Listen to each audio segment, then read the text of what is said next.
With all the changes that are taking place on the planet that all of us are experiencing, no matter where you are listening to me, you're being impacted by what can only be described as rapid shift in weather patterns. Now, we all live very busy lives, and we have a tendency to only put at the top of our priority and our thought process those things that are more important to us, which is normal. And in the meantime, there has really been something going on that has been announced, but very little follow up has actually occurred. So the question and this video is about the melting Arctic ice cap. Could it, in fact, unleash giant viruses? Now, what I mean by giant, you are about to find out. And if there is a monicum of legitimacy to this story, then we all best be paying attention. Now, there have been headlines after headlines after headlines talking about this, but yet it never seems to really get into the mainstream, so to speak, the mainstream of our consciousness, something that as a collective of a species, you and I, Homo sapiens, and the many different races that we have, since we all share this planet together, you would think that if they have already discovered this, and not only discovered it, but we're going to find out have actually seen this life form reanimate. And it's just not one particularly headline. Here is another. Melting ice could release ancient viruses hidden in glaciers. Oh boy. See, you don't think that there's anything alive in here. Well, seems that that may not be right. Look at this. Giant viruses resurrected from 30,000-year-old ice. Largest virus yet discovered, hints at a viral diversity trapped in permafrost. 2014, March. 4 years ago. You and I are going to learn a lot more about this because there may be some answers for us in this. Look at this. Are there zombie viruses in the thawing permafrost?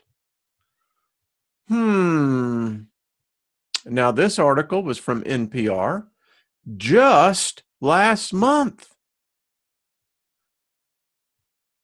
Folks, this is something that is not sci-fi, not conspiracy, not fringe. It's reality. Yes. And with the heat wave that's taking place in the Arctic, oh my, folks, we're releasing pathogens that, if they ever get out of the box, doesn't bode well. Here's another one, the BBC. There are diseases hidden in ice, and they're waking up. May 14th, 2017. Story goes along with the others. Now, reindeer, caribou. We need to be paying more attention to what happens to this species. One, interesting enough, they seem to have, well, when you look at our immune system, they have a lot of similarities, which means they can also carry a pathogen. That pathogen very well could kill them, but nevertheless, they can carry it. Look at this. The deadly diseases being released as ice thaws. This is from the World Economic Forum. Now, I want to thank a good friend and subscriber who lives over in Norway who alerted this to me. And as it's turning out, this is very, well, with everything else that's going on with the weather patterns, this one, well, quite frankly, it's very disturbing. Now, let's continue to look at the difference and the impact of what they mean by giant viruses. So we could call this literally the thaw of death. Now, I showed you a story earlier on the channel, how they have now, the Russians have made a trans-ocean crossing across the Arctic. No ice. This is disturbing because it is a biohazard to you and I. It seriously is. This is nothing really to be joking about, because it very well could be that as these ancient giant viruses are now reawakening, that's reanimation, folks. That makes it a superior life form to you and I. It's so far ahead on the evolutionary scale. And don't say that, well, that's ludicrous. Because it certainly appears to me that these viruses definitely portray characteristics of sentient consciousness. We know this, Siberia is rapidly changing. In fact, the changes in Siberia are becoming so rapid that I think just standing back and looking at the ecology of the landscape, the topography is actually changing. And what once was permafrost is now barren soil, releasing everything that is inert in it into the surrounding environment and air. And if it was just Siberia, we could say, well, all right, well, yeah, that's just one part of the globe. Earth is a very big place, but it's not. It's happening all across the northern hemisphere. In Alaska, with the retreat of the glaciers, that ice is releasing life forms. Now you can begin to look at the economic impact of what's taking place just by the people that are living up there. Roads are collapsing. Homes are actually sinking. And the cost is only increasing. And when you look at this picture here, you have to remember it's teeming with life. And as the soil begins to regenerate because of the radiation, the warmth, that begins to activate chemical compounds, which then in turn begin to impact life forms, bacterium, viruses, those that have laid dormant for tens of thousands, if not hundreds of thousands of years, which should be a barren place year-round. meaning frozen, is no longer the case. And when you look at this and you examine it, life form to life form, this life form is indeed far superior to humans. We could try to eradicate it, but apparently it has the ability to sustain such attempts. And here it now surfaces, and it will dominate at least the ones that succumb to it. Again, attack of the giant killer viruses. Highly infectious giant viruses could soon infect millions of people. The climate change is melting the permafrost soils that have been frozen for thousands of years. And as the soil begins to melt, it's releasing death. I mean, when you look at a picture like this, why, this is meditative, but not so.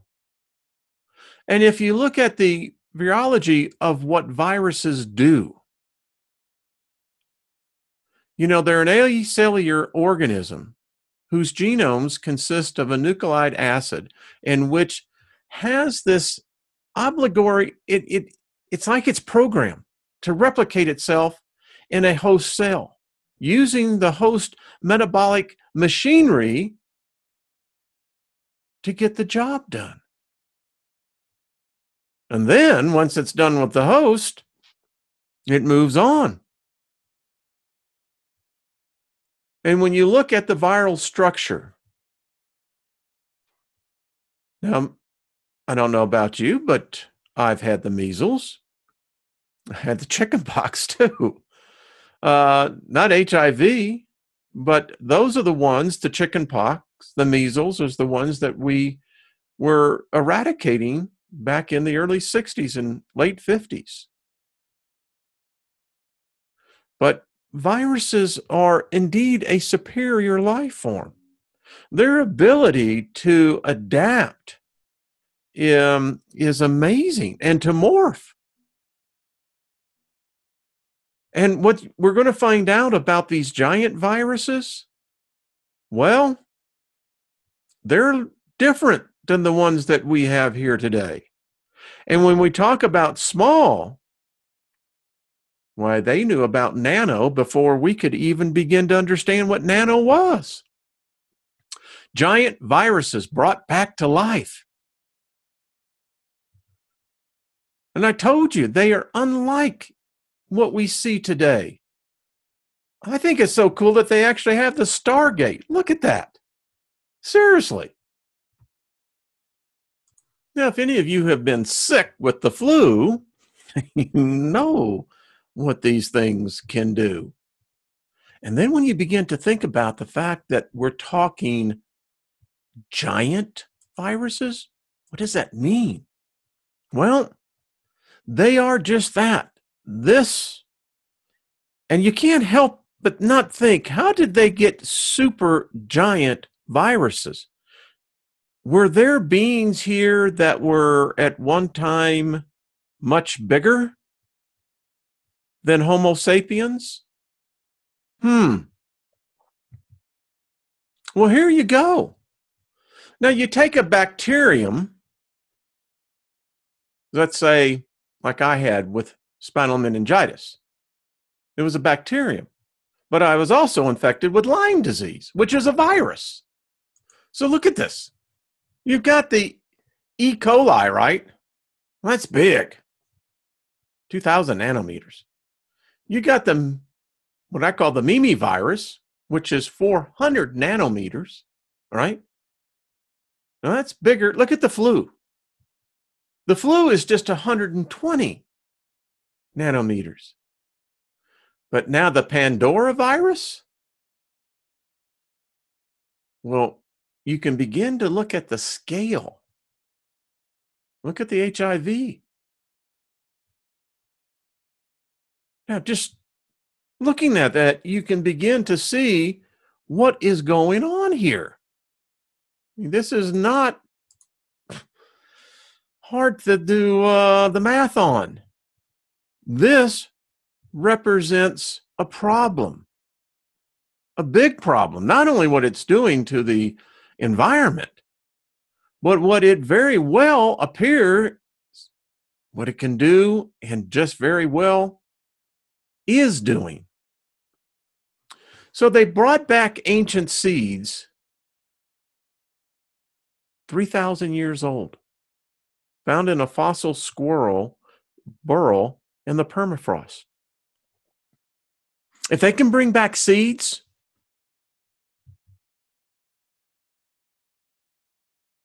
and what they found in frozen vegetation were active live viruses. The thaw, it's recharging in releasing these new giant viruses.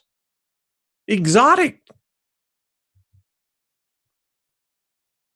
There are plenty of papers I have found. Actually, alarming papers saying what is now becoming a reality. It used to be what was potentially awaiting us. And these are big viruses, and viruses mutate. It's what they do. And they're mutating in an environment that they have no antibodies, no enemies to stop them. This is intelligent life. I mean, it could wipe us out, and it's still here. And it's just not one country that's finding them. It seems like you go up there, you could begin to find new viruses. So it would be the oldest living life form on Earth with no immunity. Exotic. Are you getting it? If a cold, the rhinovirus, and how it can torment us, make us miserable, take a look of what is now here. I mean, this could overwhelm any immune system.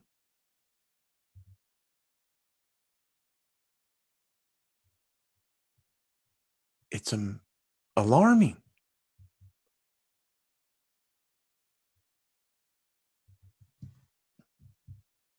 You see this, and you begin to ask yourself, well, what does this mean? Well, I can tell you what it means. They did not die. These very well may be the ancient gods because they do not die. Who's to say what a size is determines the hierarchy of superiority? It seems it's just the opposite.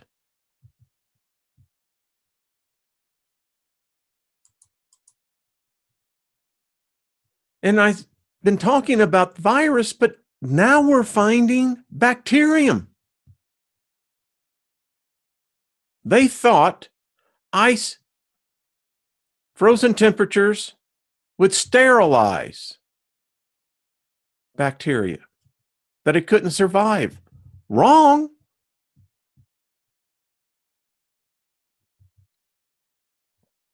Ancient, giant viruses being released into the atmosphere, the earth, the water.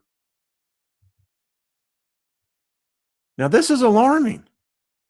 So, an anthrax infection buried 75 years ago in the Arctic Circle killed a 12-year-old and infected several others. Now, you just begin to amplify that.